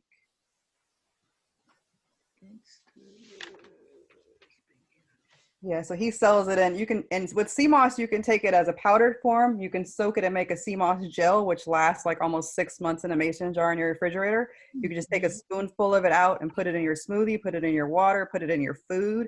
You'll notice that a lot of plant-based products right now have what they call Irish moss in them, which is the same thing. It's just a different, like, cousin to the sea moss, and definitely really great to use as well. And so it helps bind things too, and really good with that mucus. Cleo, you said, do you take all 7 must-haves in small doses daily? I do. I take them all, but everything, including the black seed oil. And we have a problem, well, I do, where I don't read instructions before I start taking stuff. And every single thing that I showed you today must be taken with food. You cannot take it on an empty stomach. If you do, you will have a bad tummy ache. So make sure you're taking it with some food. Even if it's just an old school piece of bread, banana, something, take it with something. Is black seed powder as potent? Black seed powder, I don't think is as potent, but you can also make the black seed powder potent by adding an oil to it and letting it sit or steep. That's what I would do. Someone also mentioned that for cramps, raspberry leaf has done wonders for them. I would try that as well. Again, like, who would have known that a flower would be this edible and this good for you? Like, this is a flower, like, but it's good for you and it's super yummy. Wish you guys could taste the tacos. So the question is, can we stop sharing the screen now so that we can see your face better? Yes, ma'am. There you go. I've done that for you. Great. There she is. There I am. Yay, this has been remarkable. There's so much information. I have a lot of notes from both you and Alicia, so this is really exciting. Can I ask one more question? Sure. Hi, this is Solomon in Brooklyn, New York. And I wanted to ask a question that has more to do with the relationship between you, Mieko, and Alicia. Like, what does the community of Black women herbalists in that community look like? And are y'all that connected? Is it tight? Is it small? Is it massive? Is it intercontinental? Like, what is what is it looking like? Because if we really have the ability to heal ourselves, I'm interested in how far and wide our practitioners go, you know, how connected you all are. Well, thanks to Mama O, we are all becoming more connected. I think a lot of us didn't even know each other before. I met Alicia through Mama O and through the Goddess Commune, just like Ifadunke and a few other people that are on the line, Kahinde. We've all met through the Goddess Commune, and I'm learning more from connecting with each one of these women, other outlets that are out there, which is wonderful. Like Alicia was saying, there's so many different farms and things that are around. Earlier, I had attached a link to a lot of the organic farmers that are in California in general, just so that we know, because once again, since we're going through this pandemic, there are a lot of farms that have, like she said, planted a lot of produce, but cannot even give it away at this point. So it would be great to be able to connect with them and everyone kind of come on one accord. Alicia, can you speak a little bit more? Yeah, Mama O has definitely been a conduit between just connecting all of us together. I do feel like it's a large community, but I really enjoy the dynamics within the Goddess Commune in regards to the way in which we're able to use it as a platform and be able to kind of aggregate a lot of the different things that we know and be able to share it with the community. And it's like a really open forum, and just and also you know, in that space of sisterhood, you know, so it's not like we're selling each other stuff or, you know, or anything like that. It's like, no, I really want my sisters to know whatever it is that I know, I want to be able to support in whatever way that I can. And they feel the same way, you know what I mean? We do have awesome talents and stuff, but it's more important for us to be able to get this information out to our community so we can essentially have healers in every home, within every community across the planet, so we can get back to our roots, because that's where we come from. So yeah, Mama O has been a great conduit and you know, making sure that that happens. Thank you, Auntie. It's my joy. I love my people.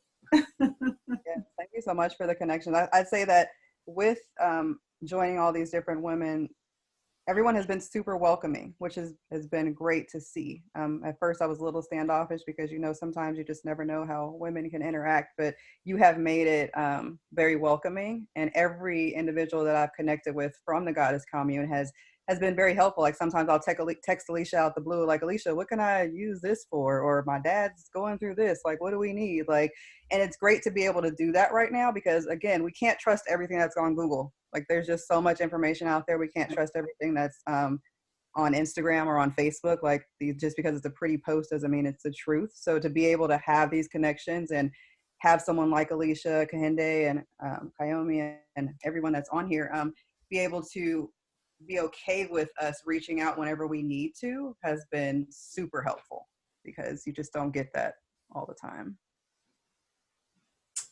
Thank you. Yeah, it's been a blessing for all of us. So yeah, good question. I see that Salome has Legacy in her arms. So hello, Legacy, welcome. Hi, Legacy. Hi. It's really important to me that they are hearing this, you know, even though they don't necessarily know what the conversation is, that they're hearing the aloe, the oregano, the sea moss, you know, and so I'm muted a lot, but I want them to be able to hear it. So thank you for acknowledging her, Auntie. Absolutely. So we have a question about who the organic farmers are in California and having that information. So Mieko or Alicia, do you have information on that can be shared, or should I provide something through the website? What do you think? I just attached a link, the one that I've been using, and on that link you can type in, like for instance, right now we're searching for farmers that make or grow organic nuts. And so what we found is that first we were going to source our nuts all the way from Turkey because they were the organic ones. And we found that there's like over 7 of them right here in California within like a 2-hour radius. So that website that I just put in, ccof.org, you can click on there and search for anything, organic strawberries, organic lettuce, whatever you want is there. However, I would go back to what Alicia was saying. A lot of people cannot pay for the organic certification. So there are a lot of local farms, like Alicia was saying. There's like 4 different farmers that are at Castlemont. And there's multiple farms throughout Oakland in general. So maybe Alicia can give you a little bit more information on how to find them too. And in addition to that, there's the Black Farmers Association. Folks can look into that. A lot of them are not in California. They're all over the place, but they can also help. And Brandy Mack would have some information. Do you agree with that, Alicia? Brandy's in Oakland, and she's connected with Black farmers as well. Absolutely. And she also has some nationwide connections, but yeah, I can drop her information in there. I left Raised Roots, Brother Jamil farms out at Castlemont. And then there's also Fat Beats, which is PHAT Beats. They operate out of the Castlemont as well. So there's a couple, and I'll put Brandy Mack's information in there too. Works really closely with a lot of local farms in the valley and up north and everything. Yes. Yeah, so we have a lot of different people to choose from. And even if they don't, like Mieko said, even if they can't afford that organic certification, right? That's really kind of a money grab for huge farms that can afford that kind of thing. A lot of our people farm organic, and they were organic farmers before that was a piece of marketing, before that was like a marketing term, you know what I mean? So they use good practices, and they care about being in balance with Earth in general. So yes. Wonderful.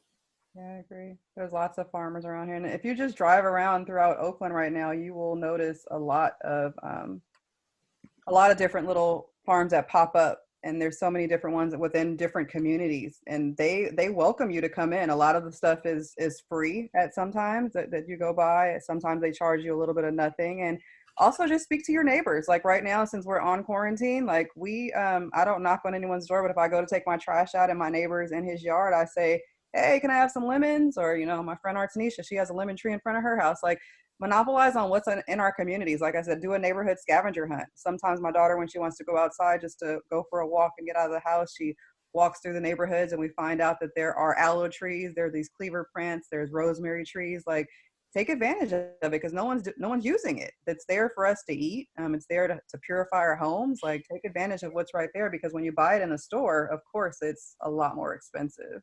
Mm-hmm. Yeah. I'm going to attach one more link. Someone just had asked for the hibiscus flower one. And I will say, when you buy the hibiscus flower, they have 2 of them. I'm going to attach the one that I get. I like to get the one that's whole flowers. They do have one that is sifted. And I don't really like to cook with that one because it's not as big a piece of meat. So I like to get the ones that are whole flowers. And it's better to buy them in bulk. I think this package that I just sent you guys is like $14, but look how big it is. It's like massive. It's huge. So can you see it? No, because you're wait. There it is. Okay, hibiscus. Yeah. Oh, this one. So it's bigger than my head. Like, it's like 2 or 3 of my heads. So this bag right here is only $14, and it's completely filled. How many pounds is this one? It doesn't even say. But yeah, I would buy the bigger ones. But you can also just buy it, like, if you want to just experiment with it. Berkeley Bowl, Whole Foods, and all of them, they have it where you can just buy it in the bulk section and get like a scoop full to kind of play with, just to see if you like it. But make sure you go through all the steps. Soak it, soak it, soak it. By the time you're done soaking it should be like a pink water versus a dark Kool-Aid water. And then add a little bit of water and a little bit of vinegar to it. Let that sit for 45 minutes, rinse that off, and then use it as a meat. Wow. So Mieko, before you leave, there's a couple questions out on the chat. Do you Sure. read those, or you want to get those? If you can read them too. Are you organizing assisting transforming? Alicia, I think that one's for you. Are there organizations assisting with transforming lawns to gardens? Yes. I know we talked about Brandy Mack. She just launched Sankofa Gardens. So they've transformed a couple of yards already. I'm not sure where, Salome, you're on the East Coast? Yeah, so I know that's a local organization that they're doing it. I don't know if there are any nationwide ones that are able to provide pet service, but Sankofa Gardens does do that around here, and they are helping with the maintenance, you know, the installation, also the maintenance, because a lot of the people that are requesting them are elders. Um, um, I can, if you guys leave me your email addresses, I can see if there are more like nationwide organizations. I can check in with a couple of my resources and see if I can get that to you as well, because I know that would be really helpful. Leah Penniman with Soulflower Farm. Naima, Soulfire Farms. Yeah. Fire. So I think she's doing something like that too, and that's on the coast. I don't know if it's in your part of New York, but I'll check it. Yeah. yeah, I know they're doing that as well. So yeah, she might be able to help. That would be awesome too. Mm-hmm. Okay. So Ifa Dunke is asking, where is Gangsta Vegan? Gangster Vegan is located in, I think they're on the East Coast somewhere. He owns a few different vegan establishments, and we've kind of been in contact with him for a lot of different ingredients for the restaurant. So that's a trusted source that I know of. Okay. So And how's everyone? Oh, I'm sorry. Oh, please go. Please go. All right. And so they ship it out, the sea moss, they ship it out. Oh, you're getting it dry, not the gel. Well, I buy the dry, but you can buy the gel as well. But if you don't like to make the gel, I would recommend buying it. But it's a pretty simple process. It's just kind of adding water and soaking it and blending it. All right, because I've been buying the gel. Back in January, before this whole COVID thing came down, my husband came down with really bad cough, cold, pneumonia. It was something, but we treated him. We treated him with herbs. We treated him with sea moss and all of that, because he was going down the steady course of round after round of antibiotics. They couldn't stop the cough. They couldn't stop and so sea moss has really been my go-to. Wow.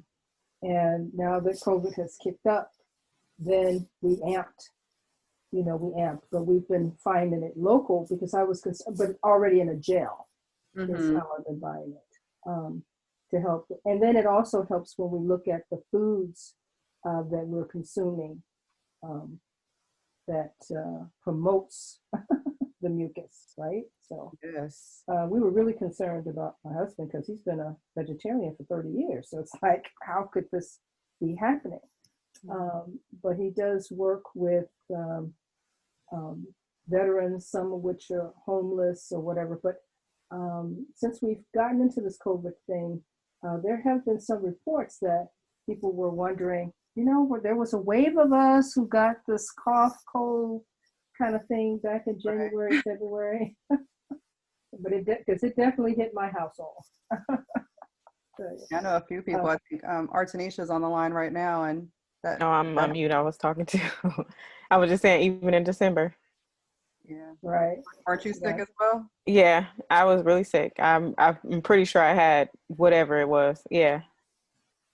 Yeah, but I've never tried the black seed oil, so I'm going to add that to the routine as well. Yes, definitely. And then I also want to just really quickly show everyone, I'm not sure if you guys are aware of this, but just briefly, I want to share my screen on this other screen so that you guys can see.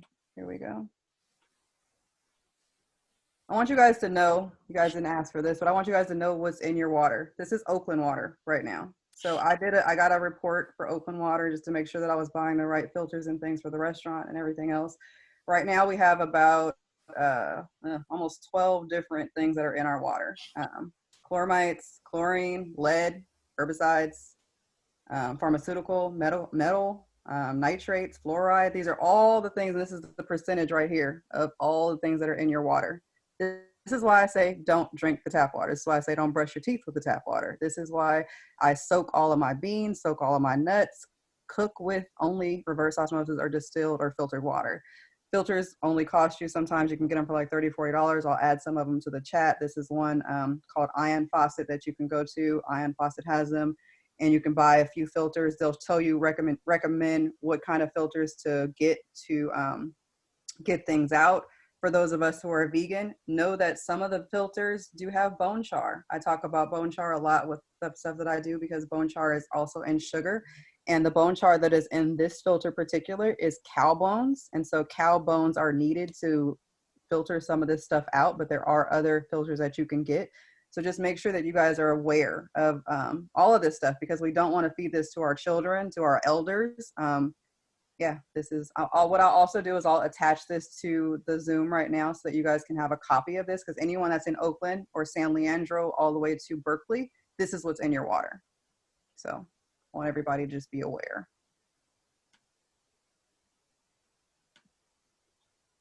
I really like the water filter that Mama O has. Yeah. My acupuncturist uses that same one, and she says, and she's very picky, and she tested it. So I'd like to have the information on that one. Okay, and I just attached that to the chat. It's a whole PDF. It's 2 pages. Yeah, Phoenix water is poison. Yeah. And what we have to watch out for now is I'm someone who goes to fill up the reverse osmosis bottles, the 5-gallon bottles at Whole Foods in Berkeley Bowl, and they recently stopped that. So now they're banning you from getting water. We talked about earlier banning you from getting seeds. They're now starting to ban you from buying clean water. So with that being said, everyone kind of needs to invest in buying some type of filtration system so that we're getting clean water within our systems.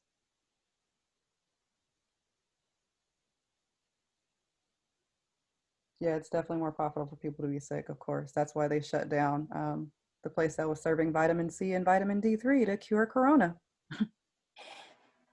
That's sad. I thank you guys for your time today.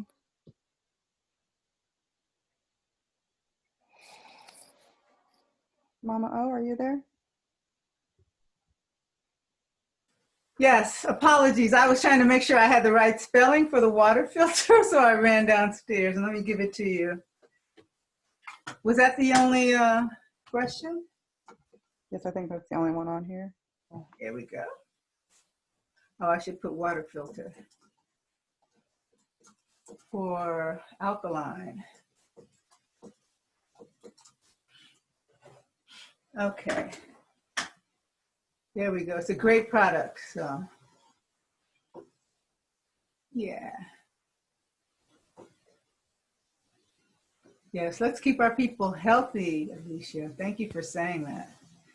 Thank you so much, everyone. Are we wrapping up? This has been life-changing. I hope everyone is falling in love again with plants, as I like to say. I know I am. Yay! So thank you, sisters, for joining us today. Thank you, vegan chef Mieko and Alicia Holcombe. Thank you. Y'all are just remarkable, and it's such a joy. I hope that we'll get to see everyone again next week, and I appreciate you all. Yes. I love these comments. Okay. All right. Absolutely, everyone. Thank you again, and you're welcome again. All right, so have a wonderful day. Be blessed. I hope that the ancestors will continue to hold you and take care of you. Be well. Stay safe. Thank you. Thank you. Welcome. Thank you. Bye, everyone. Bye, Naja. Bye, Mommy. Bye, thanks. God bless.